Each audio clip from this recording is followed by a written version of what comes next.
Okay, so this is what we're looking at first, okay? And this radiologist is very astute. You know, this is actually, she was last known normal about 11:30, right? Mm-hmm. Within 2 hours, it would take 6 hours for any changes to be known. And she doesn't have any major, I mean, what's nice is that she still has maintained, see how this is the normal side, how it's nice and bright here, and then it gets dark here. That's like the gray matter, that's the dark matter, that's the white matter, okay? That's how it's supposed to look.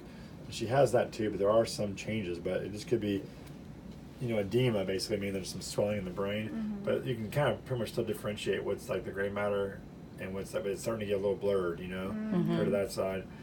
And also blurred, this is the first sign that go right there.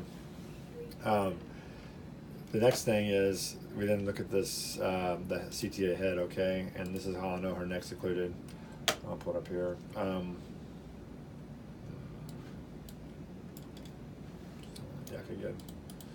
So what you're looking at is these are slices. This is if you're looking at her from the feet, looking up from her feet first, okay? So that's why this is the left side of the screen, but it's the right side of her body. It looks like you're looking at her feet first. So as you go up, in this case, this is where all the vessels come off the aortic arch, and you're going up the neck now, okay? Sorry, it's kind of slow. So this is the right common carotid, it's the left common carotid. These split off into ones that go to the face, into your head. As you follow some up here, compared to that one, right, they're both nice and open. So what happens is they split as they're supposed to. Now you got the internal, external carotid, internal, external carotid, that's all good. But then all of a sudden this goes away. And that's still open. And the fact that it kind of tapered off tells me that it's probably not a dissection, I mean that she injured her vessel and just occluded on itself, or that it's not due to atherosclerotic disease, because usually atherosclerotic with plaque usually is involved down here. She has AFib, she likely just threw clot, so it's likely, hopefully it's fresh clot, which will be easy to just to vacuum up. But what I do is I get a catheter down here of the balloon, I blow it up, and then to prevent this clot from going up any higher and showering more clot there, there's flow arrest. So I was going to put that balloon up, and I can just suck out the whole way up and get all this clot out to here. And you see there's clot the whole way up. I mean, it may not be clot the whole way up. It could just be that there's clot down here. You just don't see flow here. It doesn't mean there's actually going to be clot here. You don't know until you get up there. Once you get to here, this is still clotted even here. What she has open though is this part here. Now this is the left side, because the left side there's a vessel between these two, and this is really her saving grace now to some extent, because there's a vessel that communicates between these two that allows this left side to supply this right side, and it's the right side up here that can kind of help maintain and wrap around the brain here. But the problem is, like, she doesn't have great collaterals. I was hoping to see better than this. But you see how like there's like vessels all kind of hanging out through here, but there's like nothing here at all. When I see this, I get worried about no matter what I do, even if I get it out within like 15 seconds, it's like if I can take it out right now instantaneously, she may not do very well, just because this is not it's a huge area with like poor collaterals. People that have great collaterals, even though it's occluded down low here, you see it still like somehow the vessels from here wrap around, these wrap around here too. The data is mixed on this now, sometimes some people in the country would see this, even though she's only been 3 hours out, would say, I'm not going to do it. They wouldn't even do the case.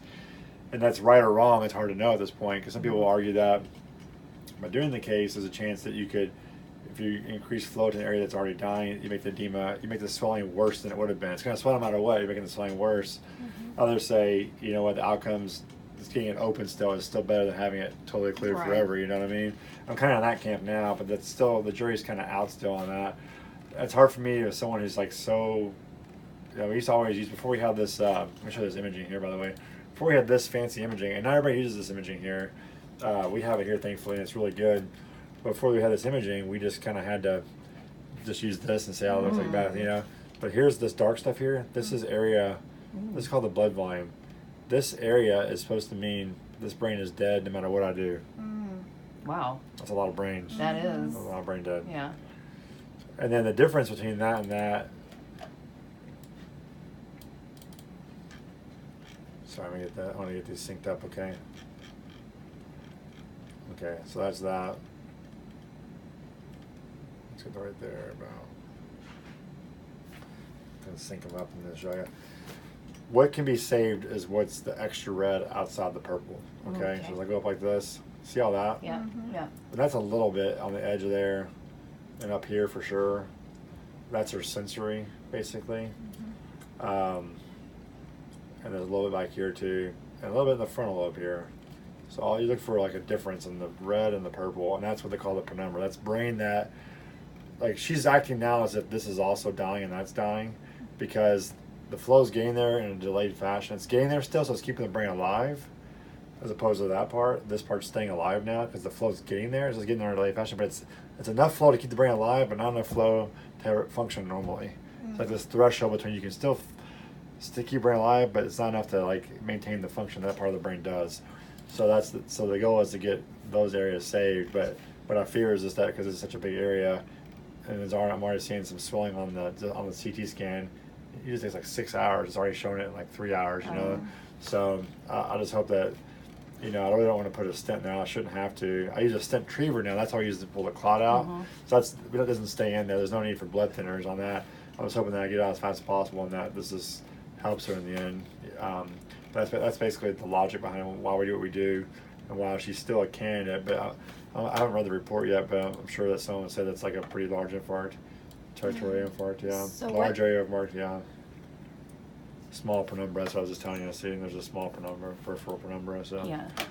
So what does that part of the brain typically control? That purple part. This here, maybe she's right-handed. If she's left-handed, this would control language, because language is usually on that side for her, so that's intact. But this controls her motor. So this is like the area where the right arm goes. Yeah. That's right leg, and the leg's not involved at all. Okay. And I've seen patients who. That's why patients who came. I saw a person who's like in her 40s who had intervention, had to have a stent from a dissection, had a big stroke like this, and they ended up getting through the stroke, and like they had to go through rehab. They had really bad contractures like this and stuff, but they were came to the clinic and were walking around just fine, you know, with like a little bit of assistance. The thing also is this area here is associated with neglect. So you notice how she's looking to her right now. The eyes will tell you where the clot is. And that's because your right brain controls your left acknowledgement of your left side of your body. Yeah. So because the stroke's on the right side, she's neglecting this left side. Oh, okay. So she's neglecting the left side, she's looking to her right. So it tells you where the clot is. So that's what's happening now. So I'm not sure how much neglect she'll get back either. Right now, the main two areas that would be hit, no matter what I do, could be neglect and arm. Okay. Okay, but so to try, get it open. If it ends up being like I'm really struggling to get it open, and it's like really hard clot, I may not go crazy trying to get it open just because it's like my opinion, God's way of telling me like it's not supposed to be open. It may make things worse. But I'll get the neck open for her. Okay. But if she had if she had a small area purple and a huge area, I would go like crazy getting that open. Right. I think this is soft clot, and usually in one pass, I can get things out pretty well. So hopefully that's the case here. Yeah, that's it's good. hard to know, but that's it. So you okay with this procedure? Yeah. You understand what we're trying to do here? Yep. Okay. Yep. I know it's been a lot of stuff going on, so I was taking it at one time. I'm just glad we got here in time to do the shot and the surgery. Yeah, the shots. Hopefully, that's going to be nice for me too. Because hopefully that's already working.